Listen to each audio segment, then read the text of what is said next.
But yeah, I gave everyone a few minutes for visiting. Let's stand. Please join me saying the Pledge of Allegiance.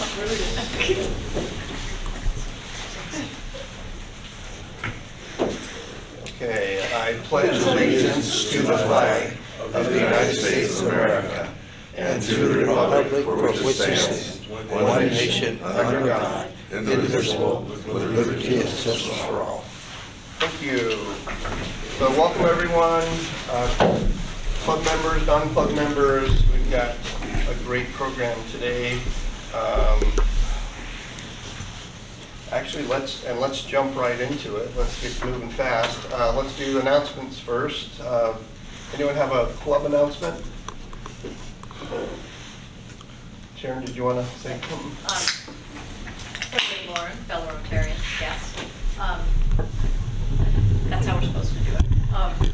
Anyway, just keep it in mind, you know, there's going to be a new president next year. We might find people for things they don't do correctly, according to me. Or not. You never know. It'll be surprised all the time, just to keep you guys on your toes. Anyway, speaking of the next coming year, we are in need of, if anybody would like to volunteer, we are in need of a foundation chair for the board, and it would be really nice if we could get a PR chair for the board. And we also, Jay Stowell is going to be my president-elect, but we need a vice president for after that, who would then be president for the next year after that. So that's 24, 25, is that right? 25, 26, whatever. I'll be president this coming year, he'll be president the next year, so it'll be after that, so you have plenty of time to learn if you're not really sure of it or whatever. Or if anyone's interested at all in any of those things, you guys could let me know. I appreciate it. Thanks. Any other announcements? I didn't understand. Okay, John, into that. That season is going well. We are at 3,850 tickets sold.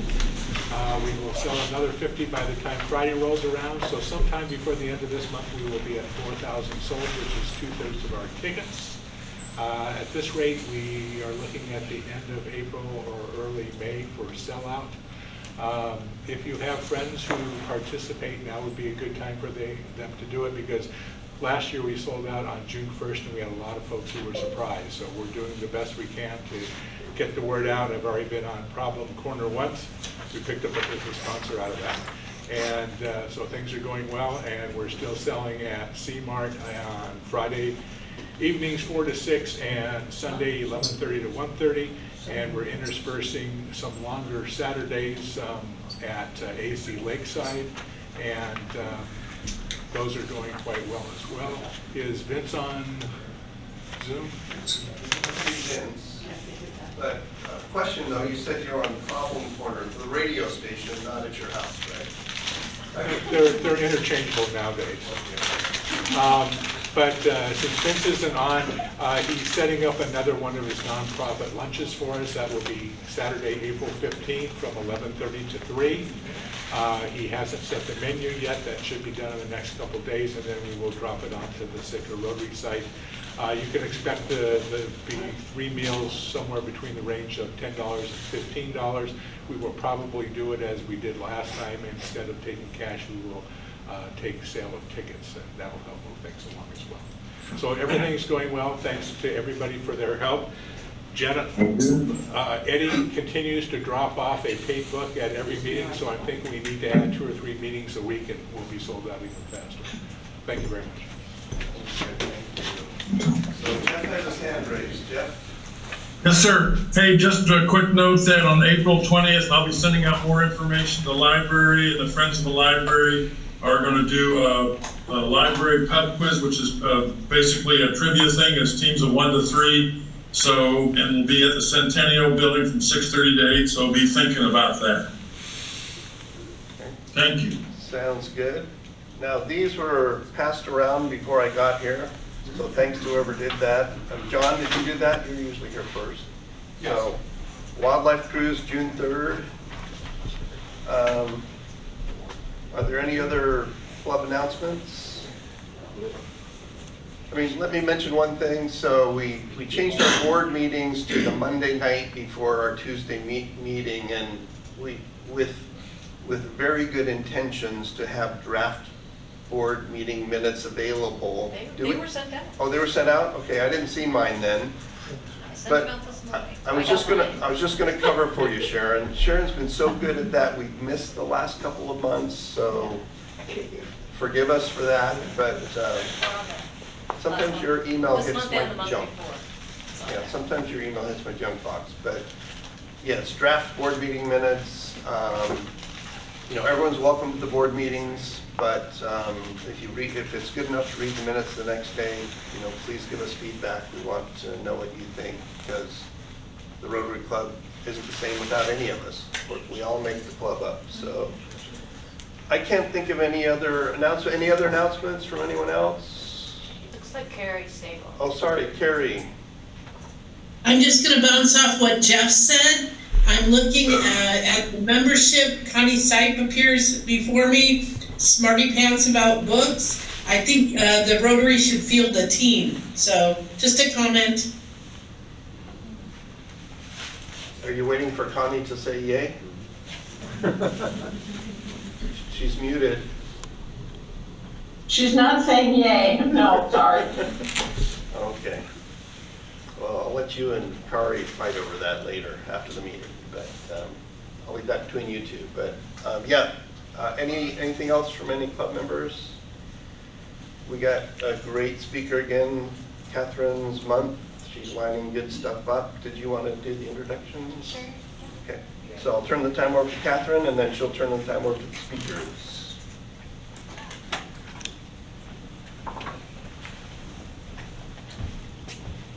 Thanks, Lauren. Today we have Mike Schmetzer. He is here from the city. He is the city engineer, I believe is his official title. His professional experience includes 21 years of private sector consulting, 10 years as the public works director / city engineer for the city of Fairbanks, and 4 years running the city of Fairbanks downtown power plant. He spent the majority of his career working in Bush, Alaska, along the Aleutian chain as far west as Attu Island. He's spent one too many Christmas holidays with the oil companies at Prudhoe Bay and several years in Bethel, Dillingham, Kotzebue, and Nome areas. He never thought he would make it here, but he was ecstatic to finally round out his life in Alaska in this gorgeous southern coast. His wife Jenny and he have 2 daughters, Emily, who is 19 and a sophomore at Bemidji State. Bemidji. Where's that at? Minnesota, okay. Bemidji State University. She's studying nursing, and they also have a daughter, Isabel, who is 17 and a junior at Sitka High. He is a former Rotarian from Fairbanks Downtown Rotary Club, and his family had the wonderful experience of hosting a Rotary exchange student from Denmark in 2018, and they remain good friends with her to this day. So I feel like we could have you back to talk about your life and travels around the states and to settle the Nanook Seawolves debate for people that are deep into that. But for today, we will settle to learn about the airplane projects that are going on that the city has in the works for our community. So let's thank Mike Schmetzer for coming to us today.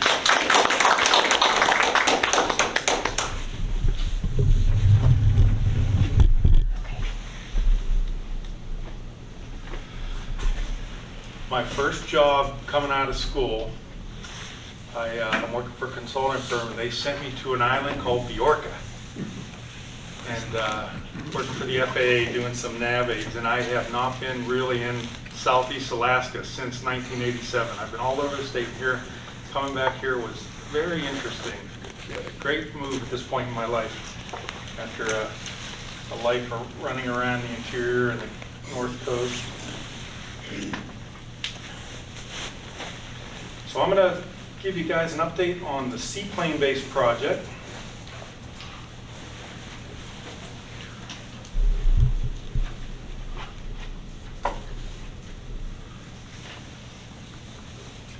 And I was telling Lauren a little bit ago, this is a fun project, but we've got a little old tiny $30 million project going on right up the street here at the airport, and I thought maybe that would be an interesting topic coming up because it's happening real soon, but maybe a future meeting here. Does anyone want to know about the airport expansion? Yeah. Anyone? Okay.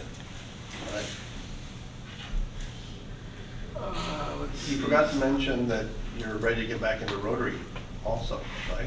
I think so. Okay. I was pretty active in Fairbanks, and then moving here, there was just a lot of change with the family, but I had a good time with Rotary up there, and yeah, I was actually going to transfer down here. I could have been sponsored, and several of the people in the Rotary wanted me to do that. I thought, I have just too much going on now. Let me just get in town and figure things out. So everyone be on your best behavior. So this is a presentation we gave the Assembly in November, and it was the decision point for how this moved forward. Nothing's really changed, so I just cleaned this up a little bit to make it current, but this is what the Assembly saw, and there were what all the decision points were as we move forward. So we'll look at the, you know about the existing seaplane base, but we could cover that and why it was so deficient. I'll go into the engineering design and the construction cost estimating. And then we had a couple of options, and obviously funding is driving everything as we move forward. There's the land acquisition. I could show you what we did there and just talk about the upcoming schedule and the next steps. So the existing seaplane base, everybody's familiar with it. 4 floats out of 8 aren't even accessible at low tide. There's 2 parking places on Catlean. It is at the end of the useful life. There's no on-site fueling. It's a tough place for the pilots to work out of. There's no growth potential. A lot of conflicts on that side of the channel with the boating, and just traffic seems to stay on that side of the channel the way it's oriented. So we looked at 2 options, and there is the big full build-out $34 million option. And when you look at the match required, the percentage, it's really a great deal. The city's match on this was $2.1 million for a $34 million build-out. You could see, can you see my cursor? Is that moving on the screen? This is the main float dock. Be able to see that? 15 planes here. You have transient berth up here. This is a refueling float. Water to all the aircrafts. It was really the Cadillac build out. And you have an uplands facility with a plane ramp haul out. You have gated security. We had a restroom, a public restroom. You have potable water, a covered passenger waiting area, like a bus shelter you see in town, but nice to get out of the weather. Plenty of room for the owners of the planes to work on them, haul them out. And that again is the $34 million concept. We looked at the financials on it, and that's pretty much the summary. The total project with design was $38 million, and the city was providing a match at $2.24 million. You know, at 6.25%, it's a great return on your money, and the Assembly approved this. It was the way we were heading. We had to also evaluate and offer a minimal concept. And this minimal concept is designed so you can go to the full build out. Nothing changes once you build it. You just tinker toy off of it. So you're not throwing money away, but it is much reduced. We met the bare minimum requirements. It is designed to accommodate all the future expansion, and that project was $24 million at a match of $1.5 million. And if you look at it, we lost the fueling berth. We lost 5 berths down at, let's see that, maybe I'm better off here. We lost 5 berths down at this end. We lost the water to each of the aircraft. Probably more importantly though is that land side really was reduced. What you see there can be easily built on, expanded for the full build concept, but You've lost the haul out ramp. You've lost all that parking for people to park planes on land, pull them out, work on them. We obviously lost the fueling system. And I'm going to flip back and forth just to show you. The design really considered the full build out. If you look at this photo and the next one, you could see it lines up perfectly. It's just all, that minimal concept is right down the middle of this on-land development, and all of this boat haul out and this fill section and this fill section over here just build off it. So if we do the minimal, which we are, and we want to expand to the full build out in the future, it's easy to do. You're not taking anything apart, you're just adding to it. The engineers use a lot of modeling in this, and it's all designed to minimize the amount of fill. They move the whole structure around based on the bottom bathymetry, so you're just trying to minimize the fill. And that's pretty much what dictated the location here and how you'd expand it. So back to the minimal concept, we're at total build out of 28 million. It was a 24 million construction. When you add up all the design and total build, it's 28. And the match is hovering around 1.6, as you can see right here. When we met with the assembly, it was clear, it was a unanimous vote, they wanted the full build out. And as we went through the autumn months and we're dealing with FAA and funding and the escalation of prices we're seeing right now, the FAA pretty much mandated to us, we're not funding that full build out. You're going to build the minimal build out at this point. So we're going to be limited to that $24 million construction project. This is the land acquisition. This all came together at the end of December. The city acquired 1.8 acres from deed. Total sale price was $753,000, and that was based on a 2019 appraisal. Timing was real critical on that. It came together at the 11th hour. It was really good. When we look at the overall. Can you explain where that is? I'm sorry. Is that on Japonski Island, or is that? That's at the end. Can you help me go backwards? Sorry, How do I do that? It's at the end of Seward Avenue on Japonski. On Japonski. Yeah. So it's by the new hospital. Inside the breakwater. So it's inside the break. If you just go to the end of Seward Avenue, it's going right down there, inside the breakwater. And the last search houses on Seward there on the water are off to the right of it. Okay. Want me to try to go back? Yeah. No, that's fine. So it probably makes sense to everyone else. Let's see what I can do. I guess I got to. You can just hit, Hello? you can hit the back button.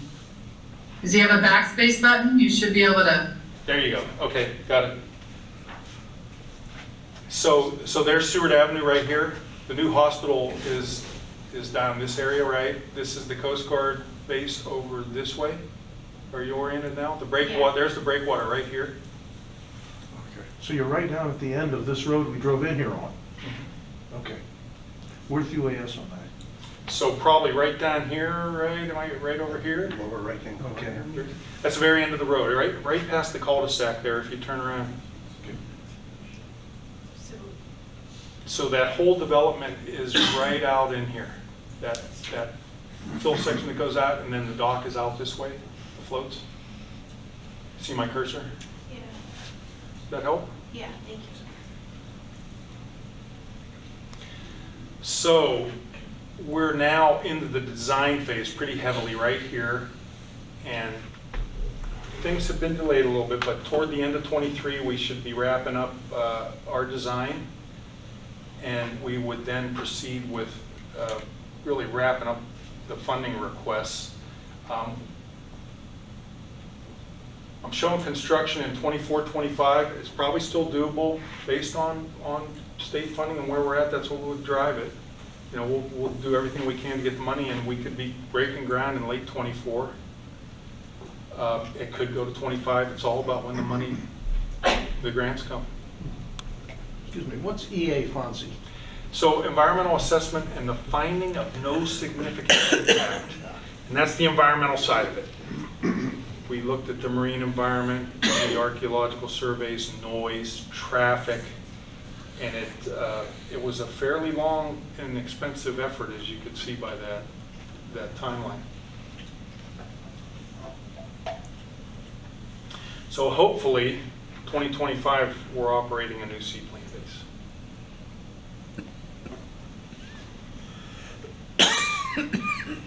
So, next steps. The Assembly did prefer the full build out and gave us a go-ahead to head down that path.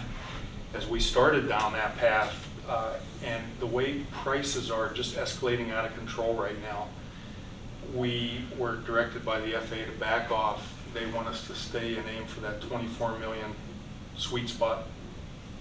And that would be that minimal build out I showed you that could easily be expanded, that Tinker Toy approach. So we're looking at having a 65% design here in May, maybe even a little earlier, but that's, you're in 65%, you're a little over halfway there, right? It's 15% over halfway. But you could see everything. You got the details, you got the specs, you got the plans.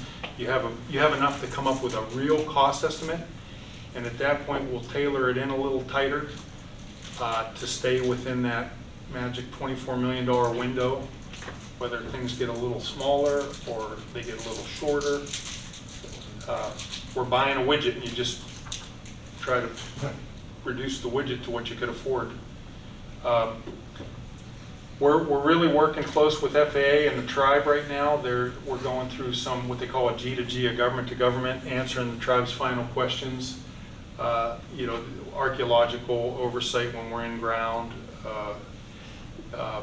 Just looking at noise again to verify that the noise levels that these planes are going to generate is within acceptable levels. We looked at traffic again on the road, how much traffic, how many trips this facility is going to generate. Everything seems to be right where it's supposed to be, but we're going through the process to just document that and provide more information to the tribe. No surprises. We're moving forward with it, and we're not seeing anything that's making us change the plan right now. And more importantly, like I said, that last bullet, we never stop strategizing. By 25, if we're doing 24 million right now, what is it in 25? Is it 26 million? I don't, anybody's guess where inflation's going. Constantly trying to ratchet this thing in and look at cost savings. So there's the summary of where we're at. We're in the middle. We really wanted to go to the full build out.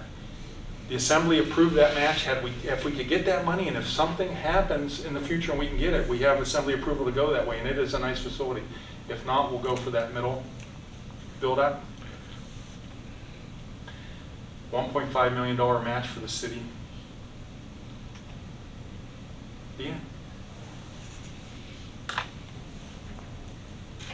Oh, can I ask? Oh, I gotta stop sharing.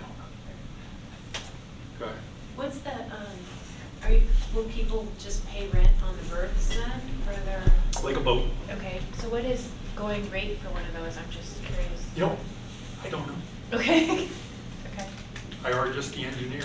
Yeah. That's fine. Melissa, at some point there must be some study that'll determine a rate for that. I think so. Yeah, I don't even know what the going rate is for. Yeah, I don't either. Ed? First of all, I wanted to compliment you on the great job the city did on Knudsen Drive on the design work there.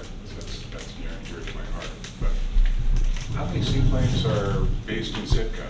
I'm just curious. I see them every once in a while and they zoom up and down the bay in front of me, but that is the problem. I guess there's very few and they have to move the planes every winter. That whole design was based on all of the public meetings and the user group meetings, and there are 12 commitments for renting berths. That's what that design was based on. So what you saw on the big finger were 15 berths and then the transient. So it's a model. It's a based on a population. You have a certain number of transient berths. It's probably off the table, but. Just out of curiosity, how many seaplanes are based on the facility up in Anchorage? I've seen that, and it seems like a whole bunch. I couldn't answer that, Ed, but I flew out of there in October to go duck hunting, and there's a lot. Must be, gotta be hundreds. Lake Hood is the busiest seaplane base in the world. Busiest seaplane base in the world. They've got lots of them. Yeah. And we flew out on a Tuesday morning in the first week in October, and I was amazed how long we waited in line to fly out. Like 6 planes all stacked up, just doing circles around, waiting for their turn. So I'm interested in the noise, and I know there's been great improvements in propeller designs that make them much quieter than the early 2-blade, that kind of thing. Since you're adjacent to both the hospital and the schools, I would think noise would be important. And the flight path is about where it is now. And the noise analysis we did, you have these experts, and that's all they do is noise. They're consultants. They're with Dow out of Anchorage office, but they're actually out of the lower 48 in Dow's one of the numerous offices. But we identified a plane that was used as the model, and they run this noise simulation, and it really was well below a decibel threshold at that, where those facilities are located. And the tribe had some concerns, and we even picked a bigger plane, a different plane that had a higher decibel rating, and they ran that model again, and we're still below the threshold. I don't know specifically about what they're doing on the plane, but you know, I've only flown out of here a few times with Baronautic Air, and I had the pilot show me where the new runway takeoff flight would be, and he looked at me like, well, it's right here. They just go right down the middle, and nothing's changing that way. They're going to be in the same spot essentially. It's just where they're parking. So where they're taxiing, a lot less revving of the engine. It's at the takeoff that they were analyzing and they did analyze the taxiing. There's not much noise coming off a plane when it's taxiing. I bet it's a lot less than a Black Hawk helicopter or a 737. There's a question on Jeff, right? Yes. Jeff? Did I mute you? This is a little bit, I know you're going to come back at some point. Can you just give us a tease about what's going on at the regular old airport? Yes. Would you mind doing that? That's a pretty fun project. I'm having a good time with that one. So the airport remodel, renovation, addition, we're ready to go. The design is right about where we need to stop and get. We're getting right now a construction cost estimate from McGraw. We have done everything we can on the funding front. Everything's in front of the people that need to see it. John Leach has been in contact with Senator Murkowski recently, and we are the #1 programmed airport for the South Coast DOT for this fiscal year. So we're told to get ready, and we're looking at 3 phases of funding. We put a funding plan together to receive a chunk of money here in, say, May or June, a chunk of money in October, and then another chunk of money in May or June of '24. And we phased that funding the way we would construct this. It was with the architect and with the contractor. What you're going to see is an addition between the existing terminal and Alaska Seaplanes, and it's going to extend out about halfway through that fenced area. If you drive by, you'll see the big fuel tank sitting there for the emergency generator. That'll be about the end of the addition. And it's going to be 2 stories, glass all around. And when you arrive at the airport, I guess that's the best way to think about it. You come in, you're going to, arrivals are going to be on the left side toward the Nugget, and TSA, you'll check your bags in the normal area, and then you'll head across in front of the Nugget, and you'll go through security and enter into the hold rooms. So you have a 2-story hold room, the first floor, and you could ground board off that, or you could take an escalator, and there's an elevator up to the 2nd floor, and you could then jetway board off that. There's going to be a concessionaire in there. We have kind of the concept's kind of catch cans at the airport. You can get a sandwich, some coffee. When you deplane, you will come off of the jet bridge or the ground, and you'll enter into you won't come through the airport where you come in now. You'll come in about where the new hold room is, or the existing hold room is. That whole existing hold room disappears. You have one big baggage claim area, and that's where you enter. And the baggage claim carousel is not just running along the wall, it's going to project out into the room and come back, so you have a lot more people gather around it. And when you get your bags there will be a new door where the bears are. And that's for departures, for arriving. You're arriving at the airport where you're. So all we get is a tease today on that, right? Because we're going to have you back. I will come back for that. Yeah, we've got, the plans are worth looking at. They're fun. We have some really neat architectural views. Yeah, so I have a friend with a seaplane, and he took my wife and I up this summer. We took off from the old seaplane base.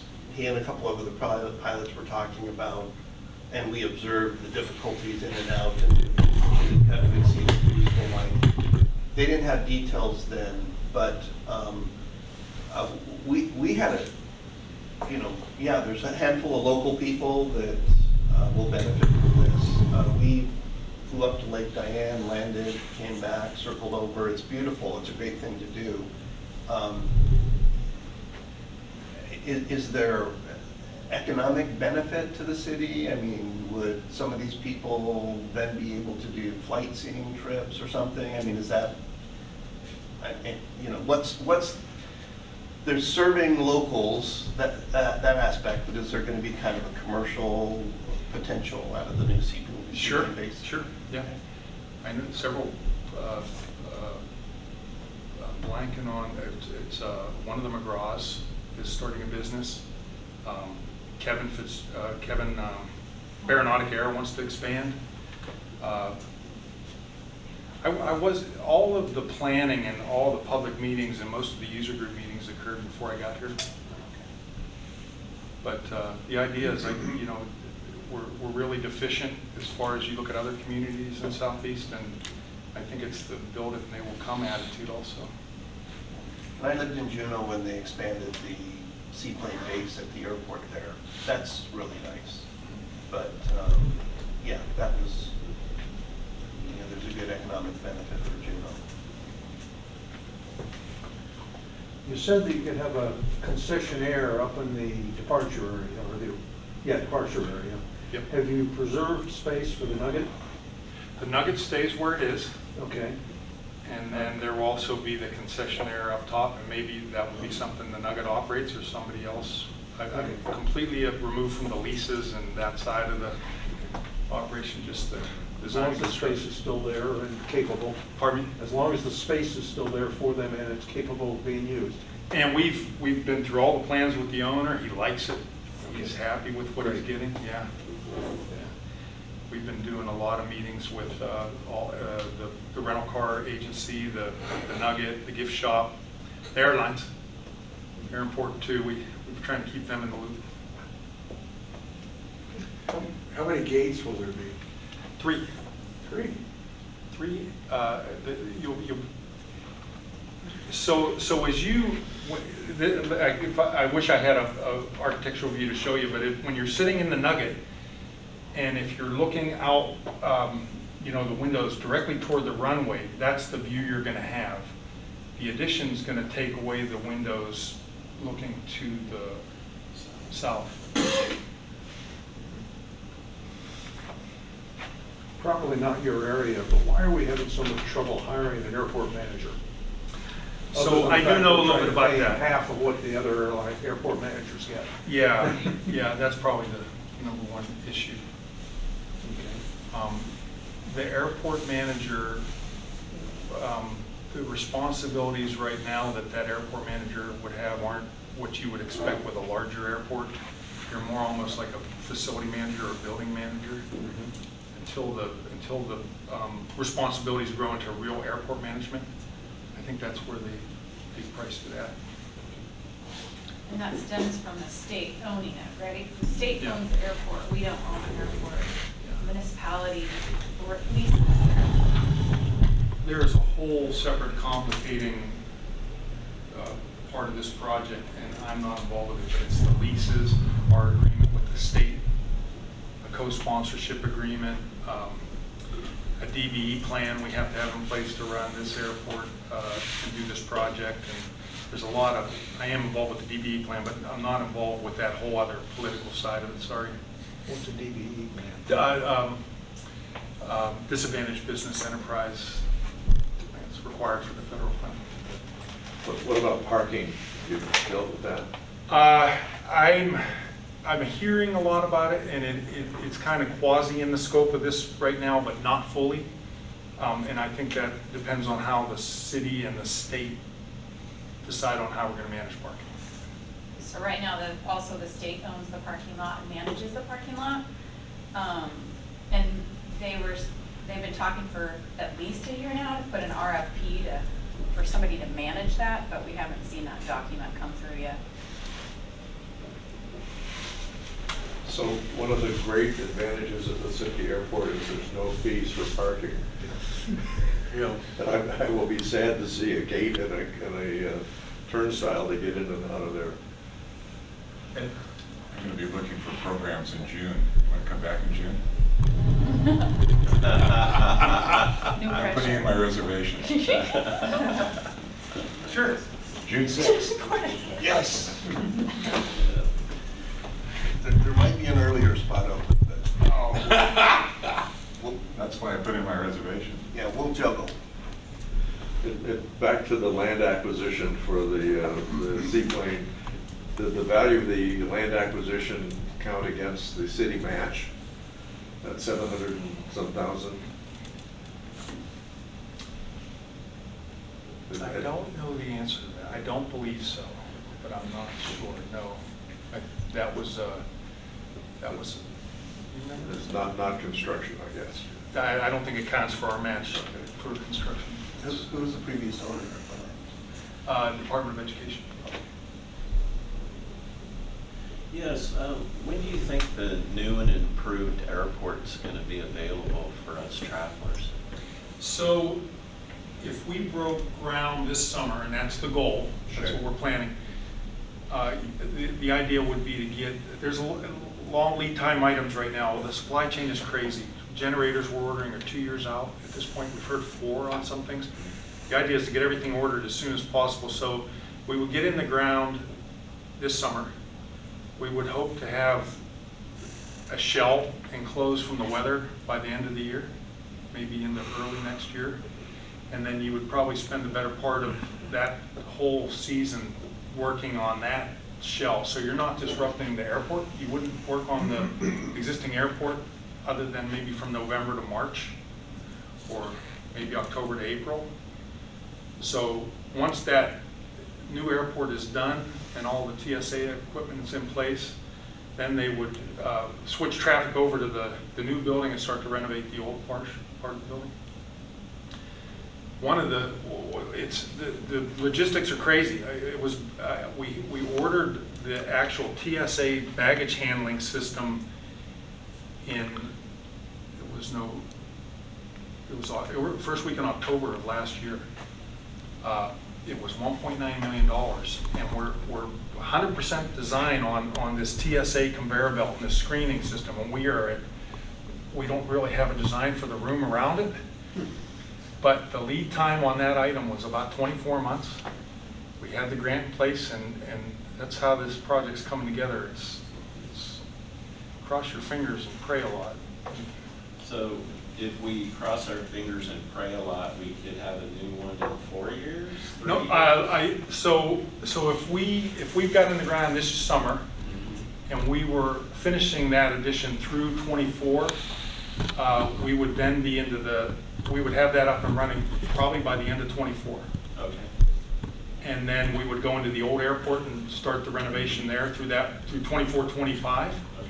And we wouldn't go in and rip out that old hold room and rework on that baggage claim area during peak tourist season. It would be, say October 24, hopefully April 25, we're out of there.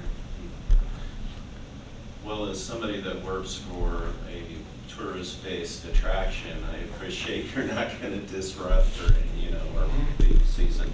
So, And it's no different than rebuilding a street, like we rebuilt Ed Street this past year. Right through the middle of construction, you're gonna get an ambulance, a fire truck, and you're gonna get home at night, Dad. And so the construction, I mean, we've been through Seattle Airport while it's under construction. We gotta get people through it.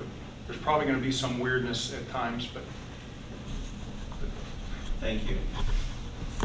Is it going to make any changes to either the number or size of the private tie-downs? Small plane tie-downs? Whole nother story here. Yeah, that's what I'm afraid of. Oh, a good story. Okay. What's limiting our development of the lease lots is the utilities that run right through the middle of all those lease lots. And there's a project paralleling the airport to relocate all those utilities. It's in design right now. We're working with the designers. The city has review authority and will take over ownership of those new utilities. But they come across the front of the airport. From the Coast Guard base, they follow the road like you're driving in the airport.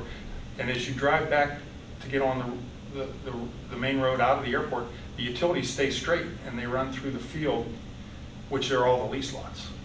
So all those lease lots can't be developed right now. So the state's very anxious to get those utilities out of there.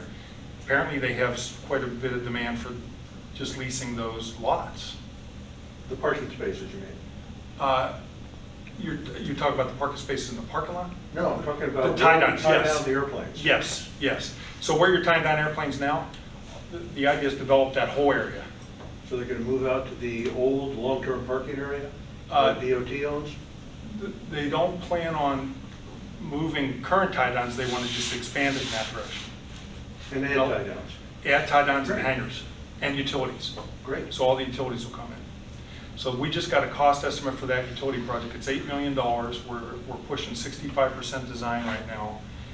And the state is trying to merge that funding with the airport funding to make it easier to get all this money. I don't know, and it's a state project, it's not a city project. So I'm just, the utility project is state of Alaska. I'm hearing little bits and pieces and I get to review the plans once in a while, but I'm not really in the weeds on it. But the city is going to do the civilian tie-downs? I don't know the answer to that. Do you? I would assume it's staying, I don't know. Always a fair answer. It looks like there's maybe a question in the chat. You want to click on the chat button? Hit your back button. Oh, I have a question. For the big airport project, do the airlines already have commitments for adding flights have they already committed to adding flights coming and going from the airport? Or There's been. is it a build it, they will come situation again? We're building, it could be expanded, but we're building to meet their current capacity. So we are accommodating Delta and Alaska at this point with what we're providing. If they want to add a plane, they're going to have to do some upgrades. So there's only so many hard stands out there. You can park, what's being parked out there now is what you can park. We're not increasing parking for big jets with this project. So how will it be sustainable? Is it like, well, I don't understand. At this point, they're not, I don't think any of them are projecting to add more overnights. Okay. They could add more flights, I don't know, but I guess we call it a RON here, remain overnight. And that's when you park a plane, you need a giant chunk of concrete to park it on. Sure. We can only park what's parked up there now. This project doesn't add another hard stand. Yeah, but that doesn't address the issue of maybe more come and go flights rather than runs. I don't think there's a capacity issue for more come and go flights. It's just a matter of scheduling them in. Yeah. Great. Yeah, we've been meeting with the airlines quite a bit. We have Delta and several people from Alaska. And about every 6 weeks we get together and go through where we're at with the design. And we're accommodating their requests. So that's, I don't think they really want to tell us all their cards. Okay. Well, will the new build out at the airport alleviate some of the problems we have between 6 and 7 in the morning in the summers? It has to. At least you'll be able to get a cup of coffee and sit down. Maybe a sandwich or a breakfast muffin. A lot more room. What about the TSA backups? You know, we are doing everything TSA is asking us to do. So I really can't speak to that other than their experts have designed this system we bought that we're putting into our building. They've reviewed it. They are looking at the projections. They have required us to, for passenger screening, we still only have one queue of passenger screening, but we have space for 2. They haven't purchased a second one yet. I guess that would be, you know, something they could do in the future, but they made sure that we could add a second passenger screening. They were very involved with the baggage handling side of it, and the fish boxes got a lot of attention. A lot of changes where, you know, the TSA people had problems lifting bags. We've eliminated that with some conveyor modifications to. Other than you know, the airlines and the TSA know exactly what we're doing. They've been involved through this.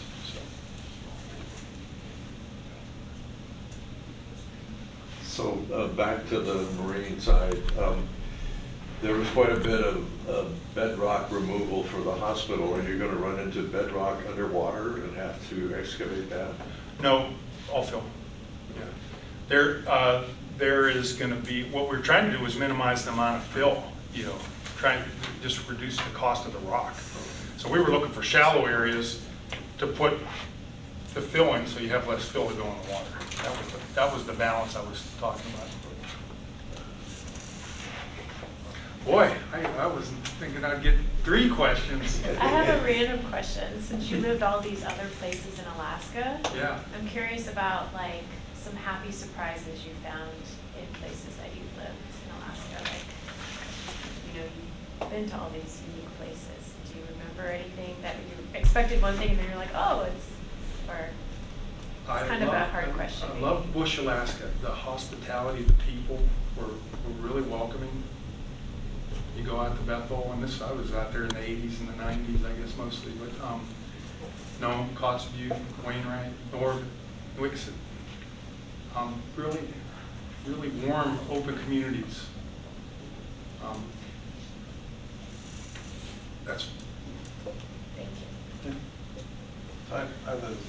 This is one other thing that came up in my conversation this last summer. The harbor has commercial fishing boats coming in and out while planes are taking on. So they've been involved in the conversations, and there's been discussion about, you know, any type of boat, plane, close calls or whatever. Yep, Stan's been involved through this, and the harbor is going to maintain the new float plane dock, so they've been involved. And the Port and Harbor saw this multiple times too, so they're looking at not just, you know, the harbor system. I mean, not just the planes themselves, but the harbor as well. So all of it. no serious concerns from commercial fisheries. I mean, an important industry here is commercial fisheries. Yeah, no, not that I heard. And just mathematically, if there's 5 more planes taking off a day, then historically, there's going to be, you know, 1 more close call a day, you know, whatever. So 1 more close call a month. But anyway. Yeah. I think we all have to be civil, right? We all have to get along. We have to be nice to each other. We have to play well in the sandbox. You know, in many places, this is a taxiway, this is the boats. And that's easy enough to do there. There's plenty of room there. And that would probably be the best solution, is actually market with some buoys. Say, okay, we don't have boat traffic in there.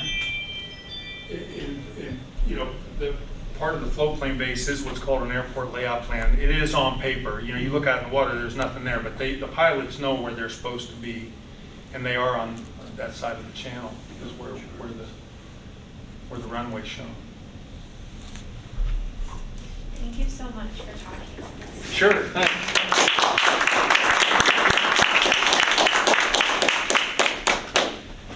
And when the slides ended at 12:30, I was pretty nervous, so good job with the questions. Does anyone have anything else for the good of the Rotary Club? Any further announcements? Jeff's waving his hand. Jeff? Reminder too, in April 1st is the celebration for the library's 100th anniversary. There'll be a bunch of stuff happening between the library and the Centennial Building starting 11:30 with food carts and going on. Yay. Okay, thanks again, Mike. We appreciate all you've done in the presentation, and we'll get, actually maybe the question is it too soon to have him come back in a couple of weeks, or do we wait for June? I like June. June, okay. All right. Ed, do you think June? June's, okay. Anyway, thanks everyone, appreciate your attendance.